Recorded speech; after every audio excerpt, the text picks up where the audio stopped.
Good morning, it's Wednesday, it's blog post day at Joanna Franklin Coaching, so I'm popping in to let you know what's going on over in my neck of the woods. How's everything going in your neck of the woods? Bit of excitement here because for those of you who don't know, I'm off on Saturday on a big adventure. So for the first time since really starting my AIP caper, I'm going overseas. So I thought it might be kind of interesting to share what I'm doing in terms of my carry-on luggage. I'm leaving on Saturday and heading across to the US. And when you live in Sydney, or anywhere in Australia or New Zealand really, practically everywhere in the world that you go is considered long haul. So planning fits very neatly into this theme of the week because it really is important, especially when you suffer from a chronic illness, that you get your ducks lined up in a row before you get on that aeroplane. Because once you're on the plane, there ain't much you can do. So today I thought I would share some of my favourite things that I put into my carry-on luggage, and it's a bit of a show and tell really, so a bonus video, and I think, you know, when you live down here at the bottom of the world, you learn a thing or two about travelling long haul. It takes you an awfully long time to get anywhere. Hello, Miss Anna, lovely to see you. And I'm kind of nosy about what people carry in their hand luggage. So I thought I would, Mr. Rory, coming to see you, can't wait to see you. So I thought I'd, give you a bit of a show and tell about what's going into my hand luggage. But before we start, there are obviously going to be some essentials that are no-brainers, regardless of what you're doing with your health. And I am so excited to see you, my friend. Can't wait to give you a giant cuddle.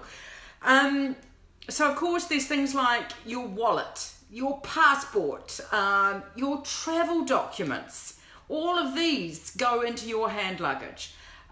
If you have physical tickets, like, train tickets like I do, because I'm catching a train to see you, Rory, in DC, or whether you're going to events like the ballet or the theatre, all of those should go into your hand luggage. And if you know me at all, it won't come as any surprise that I'm a bit anal about this stuff. So I like to print out all my tickets. Hello, lovely Geeta, nice to see you. So email confirmations and itineraries and all of that stuff that I have stored in the cloud, I print that out just in case, technical difficulties. And of course, when it comes to prescriptions and meds and supplements, all of that should go into your carry-on luggage, because if your luggage goes missing, it can be a little bit challenging to get repeats when you are travelling internationally. And it is fair to say that while lost luggage claims are certainly on the decline, if you are one of the unlucky ones, it can be deeply frustrating. And I remember a few years back being stuck in Vancouver for 7 days without my luggage. It did turn up finally, but it was very frustrating. So, you kind of learn that there are some things that you can't do without in your hand luggage. So those are the essentials, right? But now I want to talk to you about the stuff that I take over and above. Here's the show and tell. I take a sleep mask. This is the one that I take. This is an Alaska Bear sleep mask.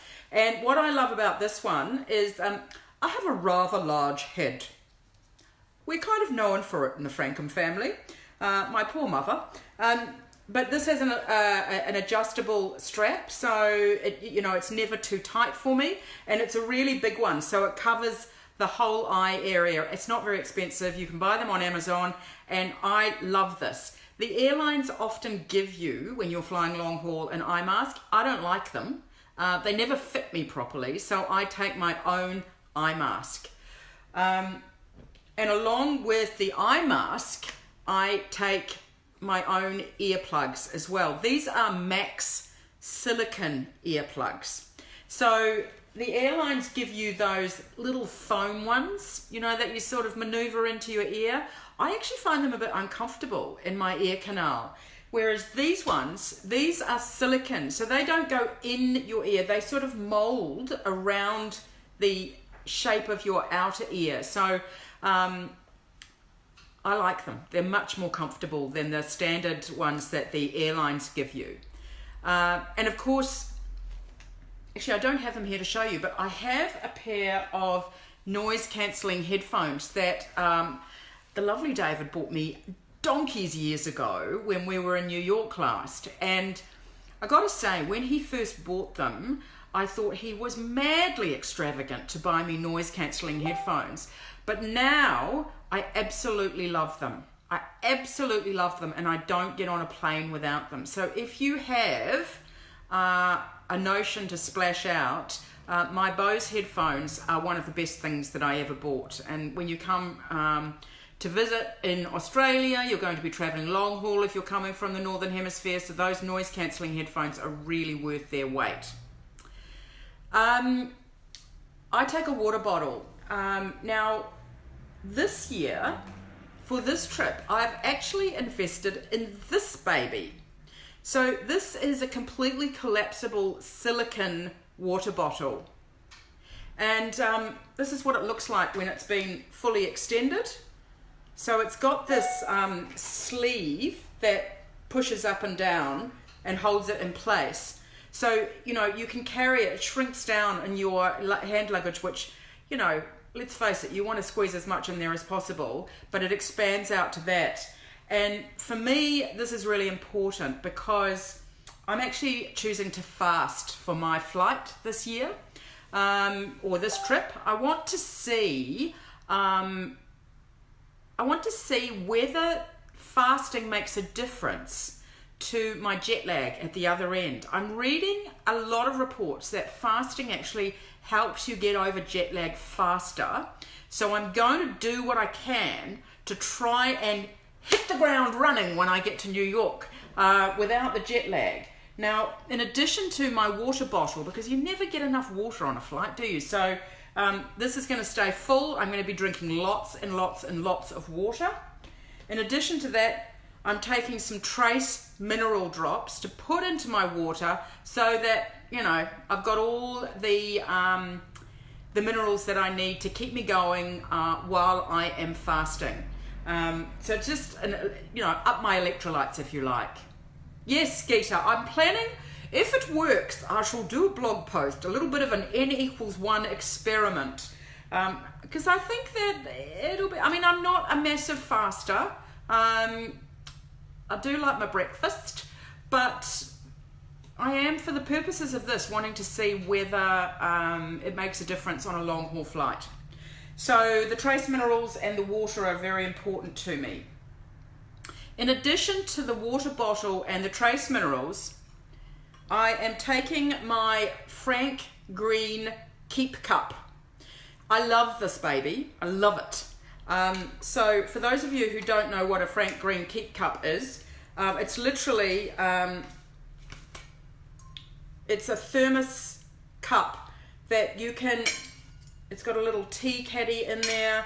It's, I use it for coffee, obviously, most of the time because I'm such a caffeine fiend.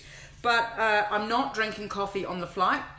I'm drinking herbal tea. So I'm taking some peppermint tea bags with me, and I'm taking my Keep Cup with me. So this is really good because it's got a little, a button that you depress to open it up, and you can close it and it won't go everywhere in your luggage, and you can carry it with you. Clearly I go through customs and it's empty but when I get onto the plane, I can just ask for hot water and it will stay warm if I have it in my Keep Cup. And obviously when you're traveling, it's when you get to your destination, these two are very handy as well. So, and of course it's sustainable, it's all that good stuff. We're saving the planet. So, my Keep Cup. I am taking one of these. So this is a foot rubs massage ball. a foot rubs massage ball. And I would never have known about this before AIP. It is small and knobbly, and my little feet love this thing. So you sit for an awfully long time on a long haul flight, an awfully long time. And we know in AIP land how important that incidental exercise is, but when you are stuck in a tin can up at altitude, it's very difficult for you to move your body a lot. Now, clearly I'm going to get up out of my seat as often as I reasonably can, but sometimes that's not feasible. So while you're sitting reading or watching movies or whatever, you pop that under your socked feet and you roll it around. You can even use it on your hands. Roll it around, and it just keeps your little legs moving, which is very important because you're at altitude. So, little trick for young players. That's cheap as chips. You can get them on Amazon. There's a link in my blog post. I think that's quite a good one. Next cab on the rank is that I take a hand sanitizer and some tissues. If you really want to freak yourself out, I've put a link to an article about the filthiest parts that you can find on an aeroplane, and it will freak you out. It will completely freak you out. So even if your plane looks clean, it really pays to have some antiseptic spray that you take along with you. I don't want to get sick, right? I want to arrive in New York raring to go because I want to make the most of my holiday. So I'm taking some of this tea tree antiseptic spray from Thursday Plantation. There's loads. Dr. Bonner's has their own. There's loads of different ones that you can take. And I like this one because I like the smell. I know that tea tree is something that works for me because I use it with my HS. And this comes in a travel size. So, you know, even if you're not as anal as me, once you've been to the bathroom on an aeroplane, spraying your hands before you sort of ferret around in the front pocket in front of you, or before you touch your tray table, all of this stuff, it makes a difference. So I take that with me. What else do I take? I take socks and a scarf and fresh undies because I like that fresh feeling. And I can't have a shower. So I've got a scarf. You guys will see me wear this. This is one of my favorites. It's a really, really massive but very fine scarf. It's made of natural fibers and it keeps me warm. So the temperature often fluctuates on a flight in a compressed cabin with all of that air. So this is really handy for keeping me warm. I take socks to keep my tootsies warm. The fresh undies are a no-brainer because when you can't have a shower, sometimes it's just nice to get yourself into a fresh pair of undies. But I also know that I will sleep better if I take a change in clothes, so that I'm not sleeping in my clothes and waking up with that really, really grungy feeling. And I'm on an overnight flight up to the US, so I'm also taking some light sweatpants and a long sleeve t-shirt to sleep in as well. So, you know, this bag's getting quite big. But I know from experience that I will be much more comfortable when I get on the plane. I go straight to the bathroom, get changed into my lounging clothes, and then I can just create my little zone on the aeroplane. One thing that you never read about in travel blogs, they never talk about taking a really good ballpoint pen with you. And if you've ever had an ink pen explode on you when you're up in the air, when you're filling in your arrivals card, you'll know just how frustrating that can be, not to mention messy. So it pays to take at least one very good ballpoint pen with you, or even a cheapie, it doesn't matter. Just don't take an ink pen because the compressed air pens don't like it. So, you know, take a good ballpoint pen. And I don't even know whether I need to suggest, but I think it's really important that you fully charge your phone, your iPad or your e-reader. Make sure that your laptop is fully charged.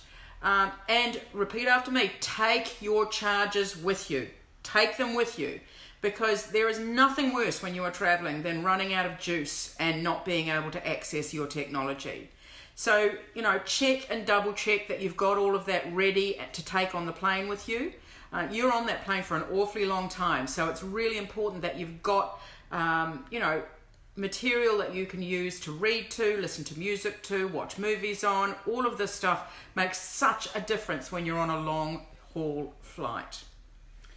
And finally, I thought I should mention valuables. I thought I should just throw that in there. I firmly believe that when you are traveling internationally, it is not the time for you to indulge in carrying all that high-end jewelry that your beloved has bought for you over the years. You know, having your grandmother's ring that she left you, you know, that makes you think of her every time you wear it. This is not the time to take that with you, because imagine how you're going to feel if something happens to it. So just don't take it with you. I'm not taking any of my favorite jewelry with me. And things like my computer and my camera will go in my hand luggage with me. They don't go into my suitcase in case my suitcase goes missing, because it's just too hard to replace it. So yeah, I am off on Saturday for my big adventure. I'm a little bit excited. We haven't told Bella yet. Fortunately, she's deaf, so she can't hear this conversation that I'm having with you. And I'll be gone for a month. So I'll be checking in with you from the United States next week when I'm there. Let me know if I've forgotten anything. Let me know if there's anything you carry in your hand luggage that you find useful. And obviously, if you're an AIPer, we haven't even touched on food because I'm fasting for this trip as an experiment to see how it goes. Can't wait to let you know how the trip goes. Thanks for checking in, and I will speak to you soon. Bye.